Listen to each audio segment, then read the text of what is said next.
built in the 14th centuries as a defense, actually as a second wall defense for the city of Brussels.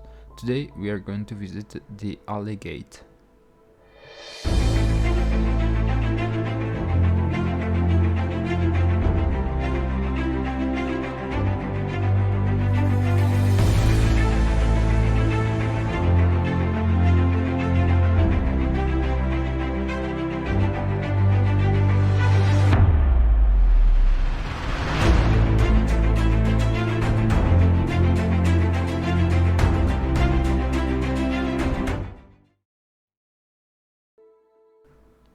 Welcome back, or welcome if it's the first time you're watching one of my videos.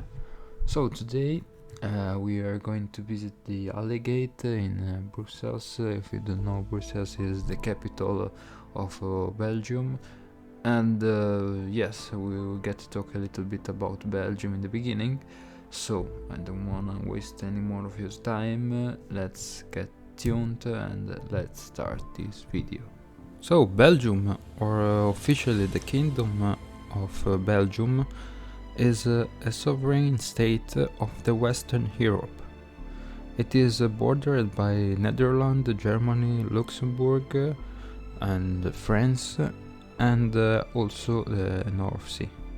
Its capital is Brussels, and the other major cities are Antwerp, Charleroi, Liege and Ghent. Belgium is a federal constitutional monarchy with a parliamentary system, and is one of the most important country in Europe. It's also the smallest and most densely populated region of the country, as well, of course, being the richest region of the country. In its past, in its history, Belgium has been really prosperous and has been part of other major empire or country, nation, whatever they were, and for a long time it was like a playing ground for a battlefield. And so it was called, like I said, Battlefield of Europe. So Belgium is also one of the 6 founding countries of the European Union, and its capital, Brussels, hosted the official seats for the European Commission and the Council of the European Union and the European Council, and also the European Parliament. And of course, Belgium is also part of the Eurozone, it's part of the Schengen area, and the NATO, of course. So Belgium is the constitutional popular monarchy and the federal parliamentary democracy, and of course, almost like every other country in the European Union, it has a head of state that is represented by the King, Philippe, and then we have a prime minister that is the head of the government. Belgium was the first continental European country to run in the industrial revolution. That's why till today the industrial sector is one of the main leading sector for the economy of the country, and just to mention it, Belgium in its history was, as I told you, a battleground, but it was also land that was conquered by Napoleon in his period with his empire, and of course also by the Nazi with Hitler, by Germany. So, but since as I told you, the 50s, it became part of main leaders, one of the main leaders in the European Union, and so its growth started in those years, and since on has been one of the main leading country in the European Union for both economy and technology and everything. But let's get to know a little bit more about Brussels and of course later about its main landmarks. So Brussels is the officially capital of Belgium, is the biggest region of Belgium, and as I told you, is also the richest. Of course, being the capital is the center of almost everything, like politics, education, research, economics, and finance, and everything else, education. The city itself was built up as a settlement on the river of the Seine, and since the Second World War end, it has been one of the main center of international politics in the European Union and all over the world. Brussels is also known for its cuisine and gastronomy, as well as its historical and architectural landmarks, and some of them are even registered as World Heritage Sites by the UNESCO. So we will just mention them, and one of the main attraction include is historic, for example, Grand Palace, that can be found in the central square of Brussels, or the mannequin piece that is a bronze statue of a little boy urinating in a fountain, or La Monnaie, that is the Royal Theatre, that actually called the Theatre Royal de la Monnaie, and many others like museums and parks and many others buildings. So the architecture in Brussels is diversified, and it can go from the combination of Gothic, Baroque to the postmodern building,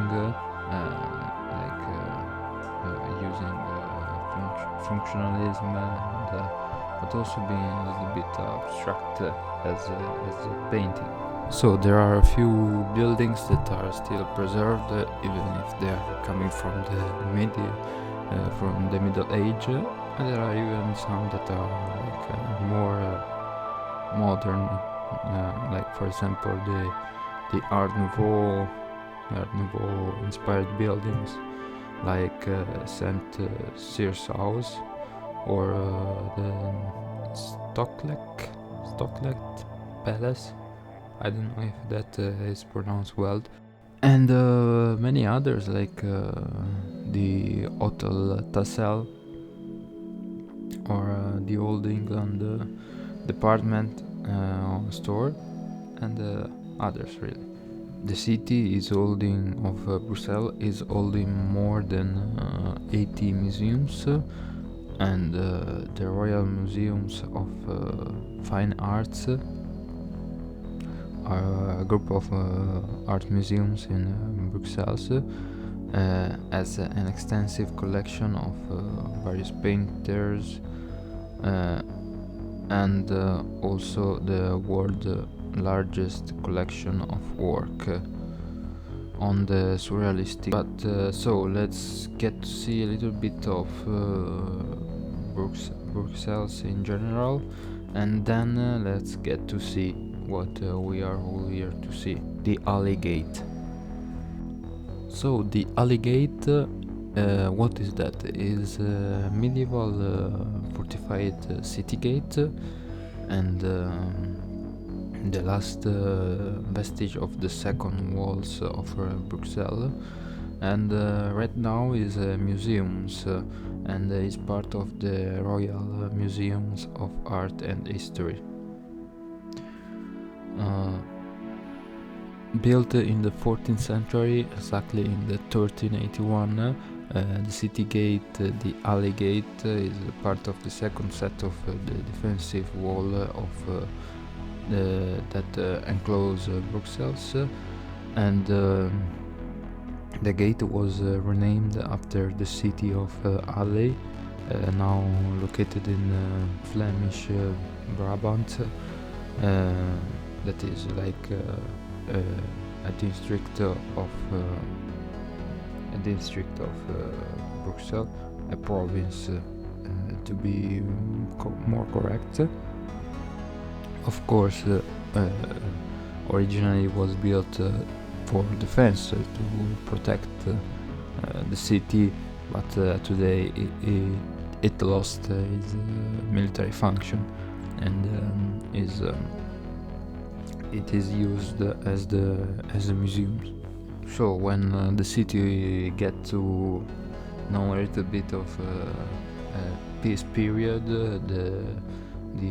some architect decided to renovate the gate, and so with the neo-Gothic style, and so there we have the Halle Gate. In the middle of the 19th century, the Halle Gate was included in Belgian museums of Royal Armoury, and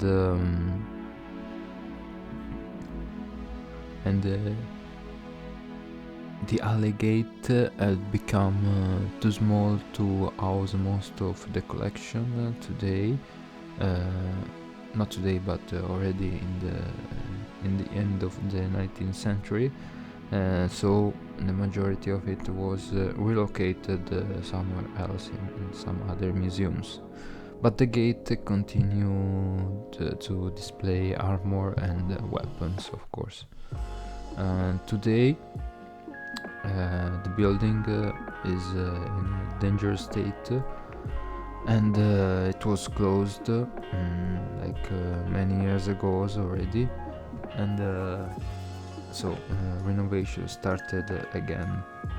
Just in 2008, the Halle Gate reopened, and right next to the gate there is a metro station, so with the same name, and so it started to become an absolute tourist attraction. The museums inside the Halle Gate display exhibits, and is also displays collections of, as I told you, armor, weapons of many different ages and eras, and the main part of the museums, each on separate floors, are the armor and armaments in small rooms of the central passage. The Gothic room above, containing the history of the fortification of Brussels and of the Halle Gate. The Guild Room, showing the role of the trade guild of the city, a temporary exhibition space, a walkway, of course, around the battlements, offering a panoramic view of the city, and the roof space for a small exhibition. And this is a really fast wrap of the Halle Gate. That is really a landmark for the city. Of course, it's not one of the main landmark, but it's really nice, beautiful construction, neo-Gothic style. You would do. Personally, I will just love to live inside this kind of construction. Like, to be my home would be amazing. And I don't know if you like it, let me know in the comment below. And yes, what do you think about the video? Did you like it?